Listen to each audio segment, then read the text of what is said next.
Habari zenu, kwa majina naitwa Salome Baraka, ni afisa ubora na uzalishaji hapa Active Mama. Kama tunavyofahamu, kampuni yetu ya Active Mama ni kampuni ambayo imejikita mahususi kwa ajili ya kutengeneza bidhaa za watoto na kumsaidia mama au walezi au sisi walezi kufurahia malezi ya watoto wetu.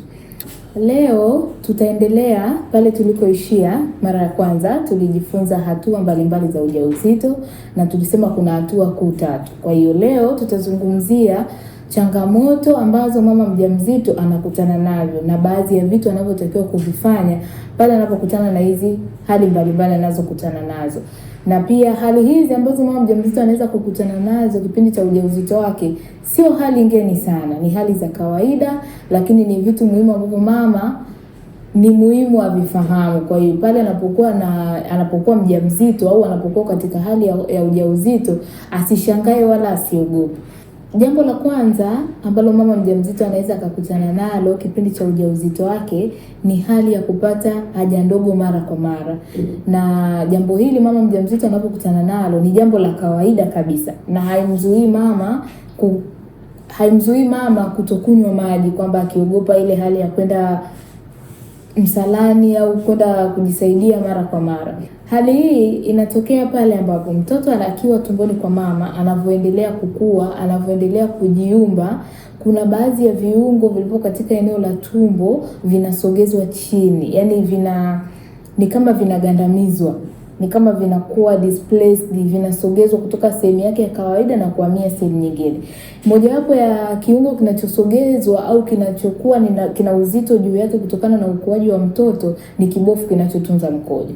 Kwa hiyo kikandamizwa au kikiwa kina pressure juu yake, it means kinakuwa kina nafasi ndogo sana ya kuhifadhi mkojo. Kwa hiyo hii hali inamlazimu mama mjamzito kupata haja ndogo mara kwa mara, kwa sababu sehemu ya kuhifadhia mkojo wake inakuwa ni finyu.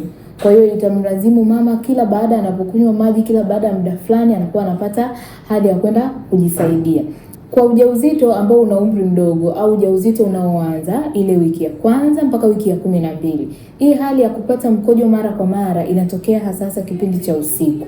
Lakini ni tofauti kwa yule ambaye ujauzito wake una miezi 3 na kuendelea, au wiki ya 12 mpaka wiki ya 28 na 28 mpaka wiki ya 40. Hali hii wenyewe wanakutana nao mara kwa mara, asubuhi, mchana, hata jioni. Ni tofauti kwa wale ambao mimba yao bado inakuwa, ambao mimba bado ni changa, wenyewe wanaipata mida ya usiku tu. Lakini hali hii haimzuii mama kutokunywa maji. Kwa wale ambao ni mimba mara ya kwanza, haimzuii mama kutokunywa maji, labda kutokana na mazingira, anaogopa labda yuko maeneo ya kazi, yuko maeneo ya watu wengi, labda anahisi watu watajua. Hapana. Kwa sababu jinsi unavyozidi kuutunza mkojo ndivyo unavyozidi kujiumiza wewe. Kwa hiyo unapojisikia haja ndogo, basi jitahidi kwa mazingira uliyopo uende ukajisaidia, ili wewe ikupunguzie athari au madhara yatakayotokana na wewe kuhifadhi mkojo katika kipindi hicho cha ujauzito. Pia katika mabadiliko ambayo mama mjamzito anaweza akakutana nayo, mojawapo ni hali ya kupata choo kigumu. Hii hali ya kupata na choo kigumu sio hali ngeni kwa mama wajawazito, ni hali ya kawaida. Kwa hiyo kama wewe uko na mama mjamzito anakuambia anapata hili swala, au wewe pia ni mama mjamzito ambaye unakutana na hii hali, kumbuka tu sio jambo la ajabu, ni jambo la kawaida. Hali hii ya kupata choo kigumu kwa mama mjamzito inasababishwa na jinsi mtoto anavyozidi kukua tumboni, ndio jinsi ambavyo nafasi kubwa inachukuliwa na mtoto. Kwa hiyo baadhi ya viungo au baadhi ya vitu vinavyopatikana katika eneo la tumbo vinakuwa vinasogezwa pembeni. Mojawapo ya kitu kinachosogezwa pembeni ni utumbo mpana, ambao ni utumbo wa chakula. Ukishasogezwa pembeni tofauti na ile position yake ya kawaida, hii inapelekea huo utumbo kuto kufanya kazi ipasavyo. Yaani ufanyaji wake wa kazi unakuwa ni hafifu, au ufanyi kazi kama vile unavyotakiwa. Hii ni mojawapo ya sababu inayopelekea mama mjamzito kupata choo kigumu. Lakini pia hali hii unaweza ukaizuia au ukaipunguza kwa kunywa maji ya kutosha. Hakikisha mama mjamzito anakunywa maji ya kutosha ili iweze kusaidia ufanyaji wa kazi wa ule utumbo ambao umesogezwa pembeni at least uende vizuri. Lakini pia unaweza kuwa unakula matunda ambayo yana fibers. yatakayosaidia mmeng'enyo wa chakula uende vizuri, isaidie kazi ya ule utumbo uweze kupata choo cha kawaida. Kwa sababu pale mama mjamzito unapopata choo kigumu ndivyo inavyoweza kusababishia wewe kupata bawasiri. Na swala la bawasiri kwa wamama wajawazito ni jambo ambalo linatokana na sababu kuu mbili, ambayo sababu mojawapo ni kama nilivyoisema, ni kupata choo kigumu. Kupata choo kigumu hii inaweza ikapelekea au ikachangia 1% kwa mama mjamzito kupata hii tatizo la bawasiri. Bawasiri ni ile hali ya kupata kinyama au kuota kinyama aidha ndani ya njia ya haja kubwa au nje. Lakini kwa upande wa mama wajawazito au mama mjamzito, hali hii inaweza ikatokea au inatokea mara nyingi sehemu ya nyama inaota nje kwenye njia ya haja kubwa, na inakuwa ni kama kinyama fulani, ukikishika kinashikika.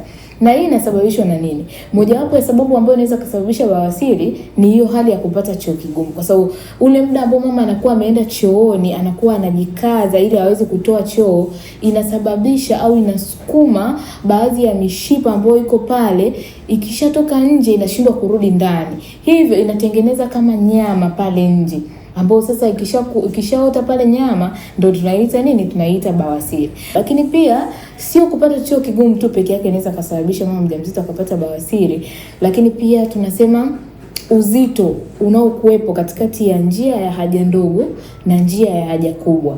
Huu uzito ukichanganya na hali ya mama kupata choo kigumu ndio inaweza kusababisha ile mishipa ikatoka nje ikashindwa kurudi ndani na kutengeneza kile kinyama. Kwa hiyo mama mjamzito au mtu ambaye unakaa na mama mjamzito, aidha ni mwenza, ni familia, ni ndugu, jitahidini sana kuwashauri mama zetu wapate vyakula vilaini. Sio vilaini tu, lakini vyakula ambavyo vina fibers nyingi ili waweze kurahisisha utokaji wa choo chao. Lakini pia kunywa maji ya kutosha, lakini pia kufanya mazoezi ya kawaida, mazoezi ya kutembea ambayo yanaweza kusaidia au yakapunguza ule uzito au ile pressure iliyopo katikati ya njia ya haja kubwa na njia ya haja ndogo, ili mama aweze kupata choo kilaini au choo cha kawaida na kumpunguzia athari ya kupata bawasiri. Kwa mama mjamzito au mama ambaye tayari ameshapata bawasiri, athari kubwa anazoweza kukutana nazo ni wakati ambao anajisaidia. Akiwa anajisaidia haja kubwa, kwanza anapata kwa maumivu, kwa sababu vile jinsi anapokuwa anatoa kile choo kikishapita kwenye ile nyama, kwa sababu ile nyama ni laini sana, kikishapita kwenye ile nyama anaweza akakichubua, na kikishachubuka kwanza atasikia maumivu, lakini pia anaweza akapata choo chake kikiwa kina damu. Kwa hiyo hivyo basi, kwa ajili ya kupunguza hizo athari za bawasiri, kabla hujaenda hospitali au kabla hujajifungua, unaweza ukatumia maji ya vuguvugu ambayo utaweka kitambaa, then utamuomba msaidizi, mwenza, rafiki, familia. Ukishaweka kwenye maji yako ya vuguvugu, then unakuwa kama unafanyia massage kwenye kile kinyama kwa ajili ya kupunguza ile pressure. Lakini pia kama sio kutumia maji ya vuguvugu, unaweza pia ukatumia vipande vya barafu, zile ice packs, ambao unafunga kwenye kitambaa kisafi, then unakuwa unafanyia massage kwenye ile sehemu. Hivyo inaweza kusaidia kupunguza athari zinazotokana na bawasiri. Badiliko mojawapo ambalo mama mjamzito anaweza kukutana nalo kipindi cha ujauzito wake ni maumivu ya mgongo pamoja na mguu au miguu yote miwili, kwa sababu mama anapataje maumivu ya mgongo?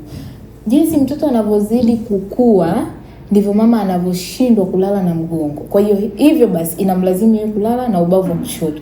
Sasa kipindi ambacho mama anakuwa analala na mgongo, anajitengenezea hali ya kupata maumivu ya mgongo. Lakini pia maumivu ya mgongo yanasababishwa na ile hali ambayo mtoto anakuwa tumboni, yani anazidi kukua, lakini sio kukua peke yake, anapokuwa anajiweka kwenye maandalizi kwa ajili ya kutoka. Kwa hiyo hali inaweza kumpelekea mama kupata maumivu ya mgongo. Lakini pia mama anapataje maumivu ya mgongo? Mama anapata maumivu ya mgongo kwa jinsi mtoto alivyokuwa tumboni, uzito umeshaongezeka. Kwa hiyo hawezi kukaa kwenye kiti muda mrefu. Yaani kama ni mfanyakazi, unakuta labda akishakaa tu masaa mawili au lisali moja ananyanyuka, anakwambia nasikia maumivu ya mgongo. Hiyo ni kwa sababu mtoto tayari anakuwa yaani uzito wa mtoto unakuwa umeongezeka tumboni, kwa hawezi kukaa kwa muda mrefu. Lakini pia maumivu ya mgongo mama anaweza akayapata pale ambapo anatembea umbali mrefu. Kwa mama mjamzito kufanya mazoezi ni kitu cha muhimu, lakini haimaanishi atembee umbali mrefu sana. Hapana, hii inaweza kumpelekea shida yeye kupata maumivu ya mgongo. Lakini pia mama mjamzito akiwa amesimama muda mrefu, aidha labda ni shughuli zake zinamhitaji kusimama muda mrefu, au labda ni ameenda sehemu ambayo inamhitaji kusimama muda mrefu. Kwa hiyo hii hali sio salama sana kwake, kwa sababu inampelekea mama mjamzito kupata maumivu ya mgongo. Kwa hiyo tunaweza tukawasaidia mama wajawazito kwa wale ambao wako maofisini au wale ambao wako kwenye shughuli mbalimbali za kiuchumi. Kwa wale watu ambao wako kazini wanakaa muda mrefu, si shauri sana kukaa muda mrefu. Kwa hiyo ukishakaa baada ya lisaa 1.5 basi unatakiwa ujitahidi unyanyuke, utembee, unyoshe miguu. Hii itakupunguzia athari ya wewe kupata maumivu ya mgongo.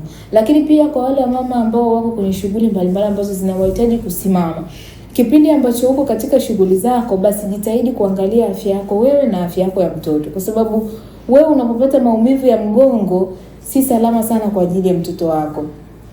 Kwa hiyo kwa ambaye yuko kwenye shughuli za kiuchumi ambazo zinamhitaji mama kusimama muda mrefu kwa kipindi cha ujauzito wako, hasa kuanzia miezi 6 na kuendelea, unaweza ukatafuta kiti sehemu yako na ukakaa.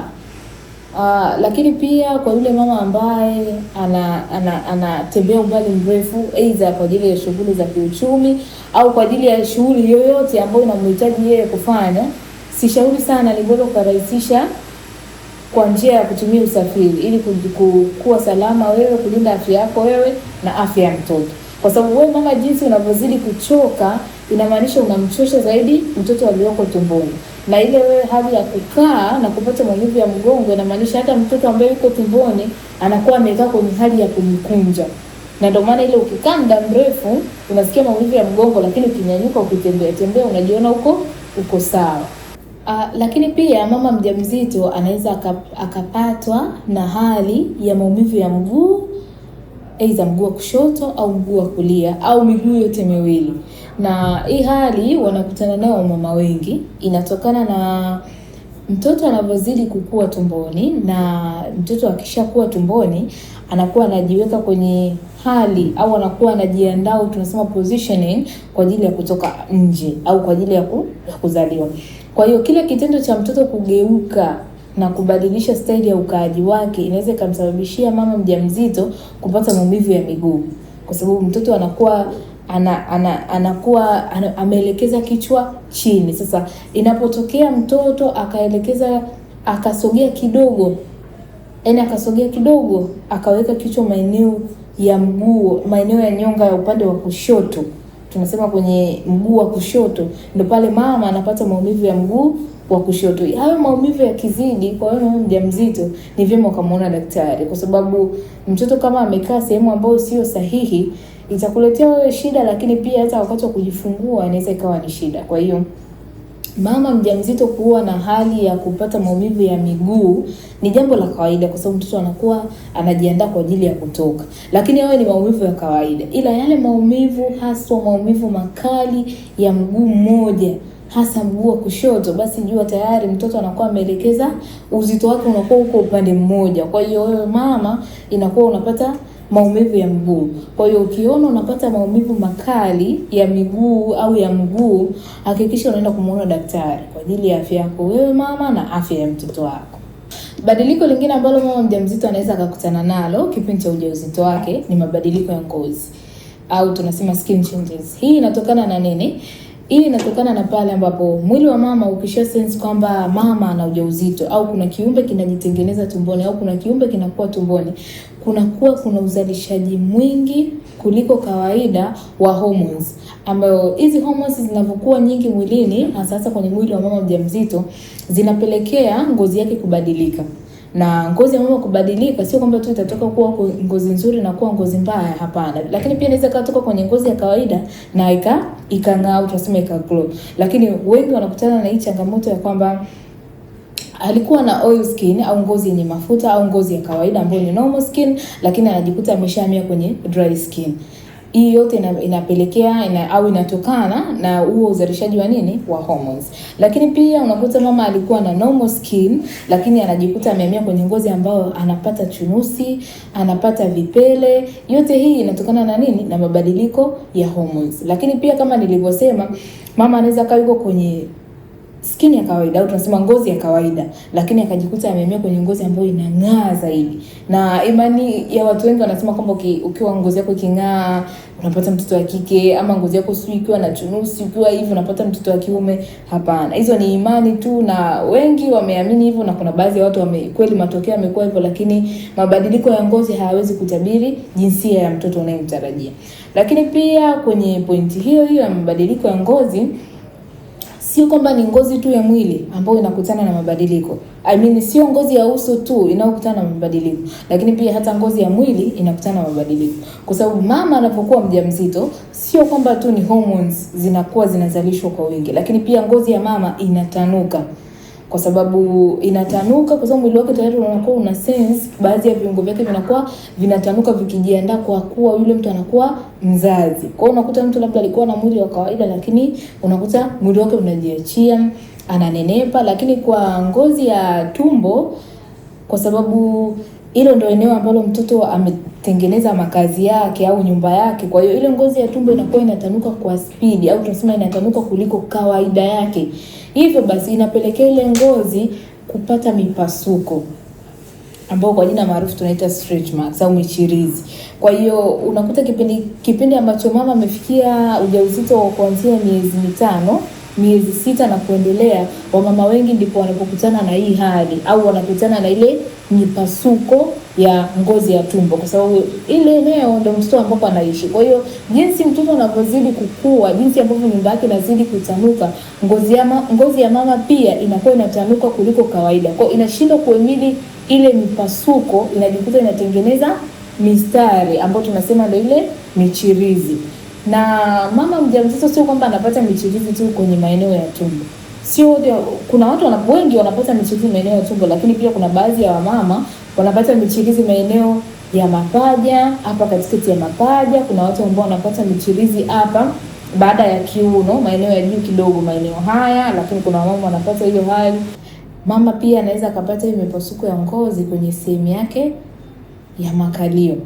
Badiliko mojawapo pia ambalo mama mjamzito anaweza akakutana nalo kipindi cha ujauzito wake ni mabadiliko ya taste au tunasema ladha.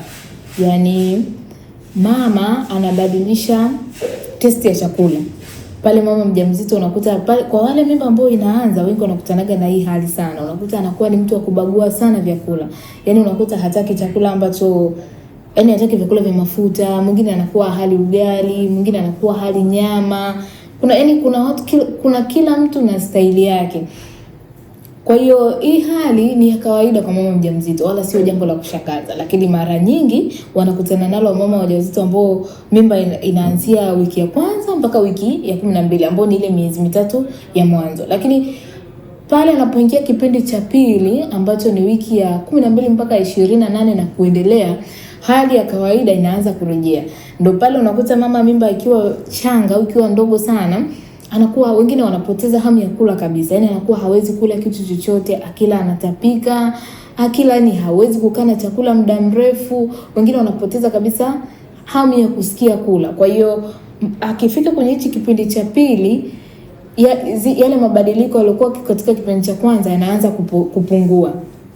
Na jinsi mimba inavyozidi kukua ndivyo anavyozidi kurejesha hamu yake ya chakula. Kwa hiyo unakuta alikuwa hali kitu fulani, lakini ikishafika miezi 5, 6 anaanza kula vyakula, kuanza kupata hamu ya kula, mpaka anapokuwa anafikia mwishoni unakuta ni mama ambaye tayari anakula vyakula vingi. Mabadiliko ya taste ya chakula au ladha ya chakula yanaweza kusababisha mama akapendelea vyakula vya aina moja, au vyakula ambavyo akitumia chakula ni mpaka aweke pilipili nyingi, au vyakula vyenye pilipili nyingi, au anaweza pia akapenda vyakula ambavyo anaweka ndimu nyingi, au tunasema limao, vyakula vyenye uchachu. Hivi vyote akiwa anatumia katika kipindi cha ujauzito wake viko kwenye hatari kubwa, au mama yuko kwenye hatari kubwa ya yeye kupata hali ya kupata kiungulia. Na kiungulia ni nini? Kiungulia ni ile hali ambayo mama mjamzito au mtu anakuwa anasikia hapa kwenye maeneo ya kifua kama kuna waka moto. Hiyo ndio kiungulia. Na inasababishwa na nini? Kwa mama mjamzito ambaye tayari mtoto yuko tumboni na anaendelea kukua na kukua na kukua. Vile jinsi mtoto anavyozidi kukua tumboni, baadhi ya viungo vinasogezwa pembeni kama tulivyosema hapo awali. Na tumbo ni mojawapo ya kiungo ambacho kinasogezwa pembeni. Jinsi tumbo lilivyosogezwa pembeni, ni rahisi kwa tumbo kupandisha asidi kutoka kwenye tumbo ikapanda mpaka hapa kwenye maeneo ya kifua.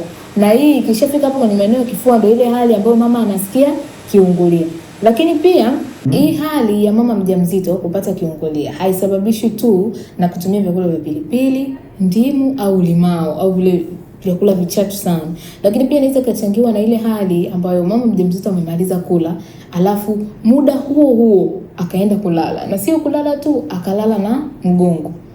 Unaona? Kwa hiyo pale anapolalia na mgongo anakuwa ni kama ameisupport acid kutoka tumboni kupanda mpaka maeneo ya kifua. Kwa hiyo hii pia inaweza kachangia mama kupata hiyo hali ya kiungulia. Lakini pia wamama wajawazito wakishaanza kwenda clinic, wakishapimwa na kuangalia hali zao, kuna supplements wanapewa ambao ni hizi folic acid pamoja na na iron. Kwa hiyo kwa wale ambao wanatumia hizi supplements, hakikisha unatumia baada ya kula. Na ukishameza zile supplements au ukishapewa hizo dawa ulizopewa kliniki, basi hakikisha unatulia kwanza. Kwa sababu zile eka umemeza dawa, umetoka, umeingia, yani zile movement mara umelala, umefanyeje, hivyo vitu vinaweza vikachangia wewe kupata ile hali ya kiungulia. Kwa hiyo jitahidi sana kwa mazingira yoyote ambao mama mjamzito yupo, kama yuko na mwenza, yuko na ndugu au na familia au maeneo ya kazi, basi tuwe karibu kuwasaidia hawa mama zetu ambao wako kwenye hali ya ujauzito. Ameshameza supplements, tumpe muda apumzike. Unampa mtu hata dakika 15, dakika 20, zile dawa ziwe zimeshuka na yeye ajipunguze kuwa kwenye hatari ya kupata kiungulia. Lakini pia hii hali ya kiungulia inaweza ikasaidiwa na yani mama kujitahidi kula mara kwa mara. Na maanisha nini? Tumezoea kwamba kwa sisi wa Afrika wengi, especially sisi wa Tanzania, tumezoea milo ni mitatu. Yaani unakula asubuhi, unakula mchana pamoja na jioni unakuwa umemaliza. Sasa kwa mama mjamzito, ili kupunguza ile hali ya kupata kiungulia, jitahidi uwe unakula kidogo kidogo. Yaani mfano ukawa na milo 6 au 5 kwa siku, sio mbaya. Yaani ukala asubuhi, ukakaa midabina tena ukala hivyo ukala. Hiyo yote inaweza kusaidia kupunguza hali ya kupata kiungulia. Lakini pia unaweza ukawa unatumia vinywaji, mfano maziwa. Ukawa unatumia maziwa pia inaweza kusaidia kukupunguzia kiungulia. Lakini pia ni mazuri hata kwa ukuaji wa mtoto, kwa sababu yanasaidia kuongeza kilo, kuna calcium, kuna magnesium pia anaweza akayapata. Lakini pia unaweza ukatumia yogurt. Yogurt wote tunazifahamu, pia zile zinasaidia kupunguza kiungulia. Lakini kitu kingine ni juisi za matunda asili, au tunasema juisi za asili. Hizi juisi za kutengeneza majumbani ni salama na ni nzuri kabisa. Zinaweza kukusaidia wewe mama kupunguza athari za kupata kiungulia. Lakini pia kwa mama ambaye yuko kwenye hatari kubwa au yuko kwenye hali ya kupata kiungulia mara kwa mara, anaweza anatumia hivi vitu vikavu, mfano biskuti. Yaani ukikaa muda kidogo kwa ajili ya kupunguza ile kupata gesi, kupandisha ile acid, unaweza kuwa unatumia vitu vikavu. Ukawa unatumia acid, ukawa unatumia biskuti, ukawa unatumia crisps, ukawa unatumia tambi. Yote hii itakuwa inasaidia kupunguza kiungulia. Lakini pia kwa mama mjamzito, kunywa maji mengi. Ukiwa unakunywa maji mengi pia inakupunguzia kiwango cha wewe kupata kiungulia. Tukiendelea na mabadiliko ambayo mama mjamzito anaweza kukutana nayo kipindi cha ujauzito wake, kuna ile hali ya mama kutokwa na uchafu kwenye sehemu yake ya uzazi. Ile ni badiliko la kawaida kabisa na wala halina shida. Kwa sababu mama anapokuwa anatoka na ule uchafu ni kwanza ni tafsiri ya kwamba mzunguko wa damu unaotokea kwenye mwili wa mama uko sahihi. Kwa sababu mzunguko wa damu unapotoka kuanzia kichwani, unavozunguka mpaka unafika mguuni, tena kutoka mguuni kurudi tena juu, ukiwa uko sahihi, ndio pale mama anapata matokeo ya ile vaginal discharge, au tunasema kutokwa na uchafu kwenye sehemu ya uzazi. Lakini mama anatakiwa awe makini na nini? Kwa sababu Katika kutokwa na uchafu ambao ni wa kawaida unakuwa una rangi kama ya maziwa hivi, lakini pia unakuwa hauna harufu.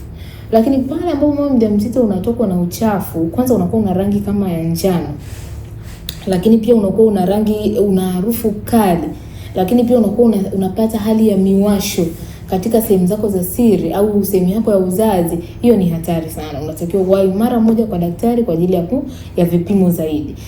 Lakini pia katika kipindi hiki cha ujauzito, mama anakuwa yupo kwenye hatari kubwa sana ya kupata mashambulizi kwa njia ya mkojo au maarufu tumezoea kusema UTI.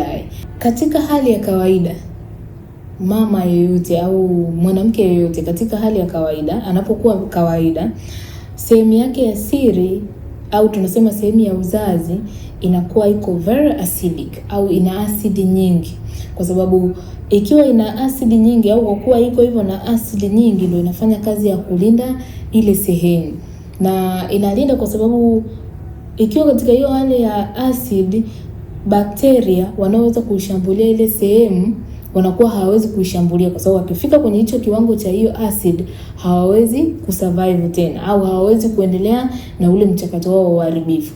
Hivyo basi, mama anapokuwa mjamzito au mwanamke anapokuwa katika hali ya ujauzito, ile asidi nyingi inayokuwepo katika sehemu zake za siri au inayokuwepo pale katika njia yake ya uzazi au katika sehemu ya uzazi inapungua kwa sababu inatoka kwenye acid inakuwa inaelekea kwenye base. Kwa hiyo au tunaweza kusema kiwango chake cha pH kinashuka. Kwa hiyo vile kiwango cha pH kinavyoshuka, inampelekea mama kuwa kwenye hatari ya kupata magonjwa kwa njia ya mkojo ambao almaarufu tumezoea kusema UTI. Kwa hiyo kwa mama mjamzito kupata UTI ni kitu cha kawaida.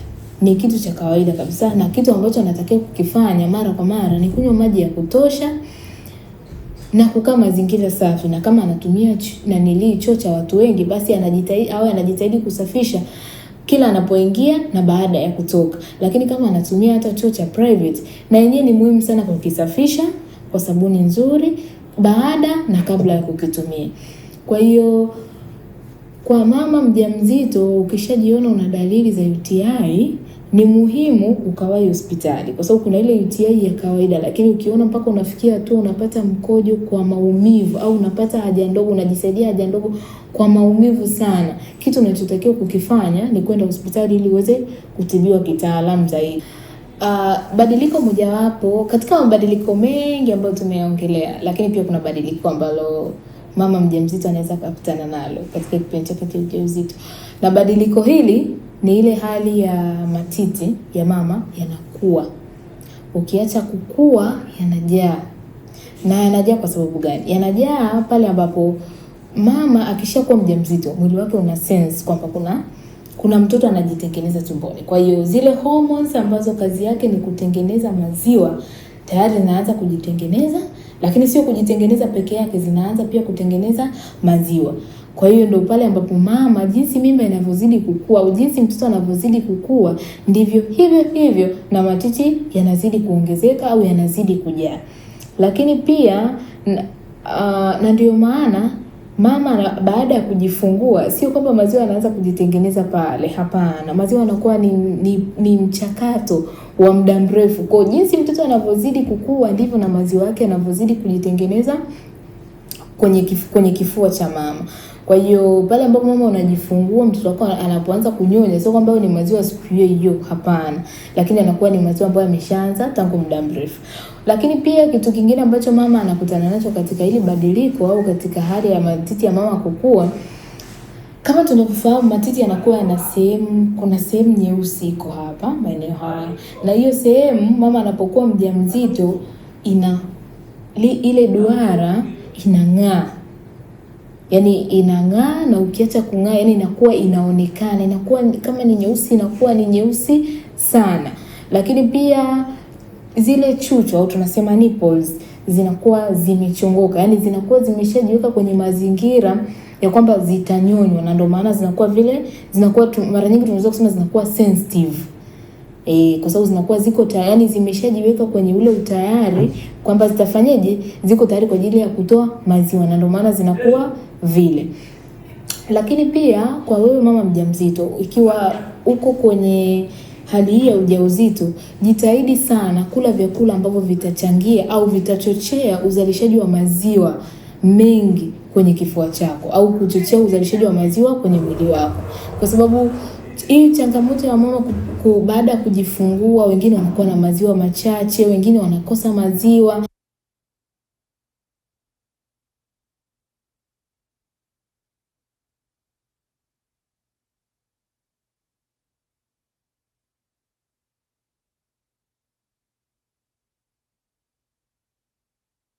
Unaweza kuweka kwenye supu, unaweza kuweka kwenye mtori, au ukatumia hata kwenye mboga.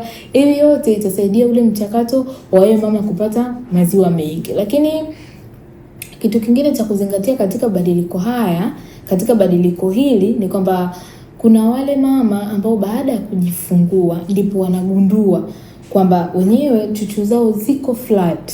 Yani zinakuwa kama sio flat hivyo, yani zinakuwa ni kama zimeshikana na ile sehemu nyeusi. Yani zinakuwa hazijachongoka hivi, au hata kama zikichongoka lakini ukimwekea mtoto hawezi kunyonya. Kwa hiyo kama mtoto utakuwa umetoka kujifungua, mtoto anakuwa anahitaji yale maziwa ya mwanzo kabisa, kwa sababu ana virutubisho vingi na ndivyo ambavyo vinamsaidia mtoto kumtoa kwenye hatari ya kupata manjano. Kwa hiyo sasa kama mama hautakuwa na ile chuchu au chuchu yako itakuwa haijachongoka, it means kwamba mtoto wako atakuwa hanyonyi. Na ukiacha kunyonya atakuwa tu analamba yale maziwa ya juu. Na mtoto akilamba yale maziwa ya juu kwanza hashibi. Lakini pia katika ile hali ya kumforce kunyonya, kwa sababu pale anakuwa ni kama anavuta. Sasa anakuwa havuti maziwa ila anakuwa anavuta hewa. Kwa akivuta hewa mtoto anaenda kujaza gesi tumboni. Kwa hiyo mtoto atakuwa uncomfortable. Ndio ile mtoto atakuwa analia, kwanza analia njaa, lakini pia analia tumbo lake limejaa gesi. Kwa wewe tu mtu mzima tumbo likijaa gesi unakuwa very uncomfortable. Yaani unakuwa hauko kwenye hali ya kawaida. Vipi kwa mtoto ambaye hawezi kusema, hawezi kuonyesha hata kwa kidole kwamba hapa pako hivi, hiyo hali inakuwaje? Kwa hiyo kwa yule mama ambaye chuchu zake ziko flat, ni kwamba hazijachongoka, hata ule mchongoko ni kwamba mtoto hawezi kunyonya, jitahidi sana uwe una tabia ya kuzivuta tangu kipindi ni mjamzito, ili zitengeneze ule mchongoko au ile zitengeneze kama zile chuchu za kawaida zinapokuwa zimesimama hivi, kumrahisishia mtoto kunyonya maziwa mengi na kumsaidia mtoto kunyonya maziwa ili anywe, ashibe na alale vizuri. Kwa sababu kipindi ambacho mtoto anakuwa amejifungua au mtoto anapokuwa amezaliwa, kitu cha muhimu ni kushiba, usafi, lakini pia mtoto kulala vizuri. Kwa sababu jinsi mtoto anapopata muda mwingi wa kulala ndivyo anavyozidi kukua. Kwa hiyo wamama tujitahidi sana kuzingatia hivi vitu vidogo kwa sababu vinatuepushia gharama nyingi baada ya kujifungua. Kwa kumalizia, badiliko ambalo pia mama mjamzito anaweza kukutana nalo kipindi cha ujauzito wake ni mabadiliko ya kihisia. Mabadiliko ya kihisia, hii ni hali ambayo inawapata wamama wengi katika kipindi cha ujauzito wao. Na ni pale ambapo hisia za mama anapokuwa mjamzito, hisia zinabadilika. Yaani anaweza kawa labda ni mama ambaye anapenda kuongea sana, au anaweza kawa ni mama ambaye anapenda kulala sana, au akawa ni mama ambaye yaani kila mtu anakutana na hali tofauti. Wengine wanakuwa ni wale wamama ambao wanakuwa na hasira sana, yaani wanakuwa wanakutana na zile hisia zao zinapobadilika zinawapelekea na wao kubadilika tabia zao za kila siku. Kwa hiyo sisi ambao ni majirani, sisi ambao ni ndugu, sisi ambao na nyie wenza ambao mko karibu na mama wajawazito, tujitahidi kuelewa hisia zao. Yaani ukishagundua kama mama ni mjamzito au tayari umeshajua mabadiliko ambayo mama mjamzito anaweza kukutana nayo, kwa wewe ambaye hujui mama mjamzito anakuaje, lakini kwa hizi hints kidogo tayari unakuwa umeshapata kitu. Kwa hiyo sisi ambao tunamzunguka tunatakiwa tuwe pale kwa ajili ya kumsaidia. Kwa hiyo ukikuta ni mama ambaye labda hapendi kelele, basi tujitahidi kupunguza kelele, kwa sababu anapopata amani ndivyo inavyomsaidia yeye na mtoto wake kuwa comfortable, lakini pia mtoto kukua vizuri zaidi. Kwa hiyo tusiwe pale kama kikwazo, labda mama hapendi hiki lakini sisi pia tunafanya hiki, kwa sababu kipindi cha ujauzito hisia za mama zinapobadilika na yeye akabadilisha tabia, Kitu unachopaswa kukifanya cha muhimu ni kujitahidi kumuelewa. Na ukishamuelewa, kama unaona kuna kitu haendi sahihi, basi hakikisha ule muda ambao ametulia kabisa, yani yuko kwenye hali ya kawaida, unaweza ukamfuata ukamuelekeza, au ukakifanya tu kile anachokitaka kwa muda akaridhika na mambo mengine yakaendelea.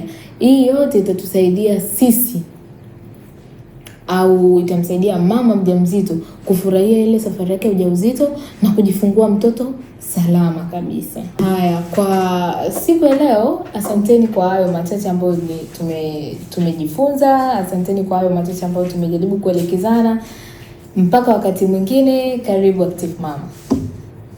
Goodbye.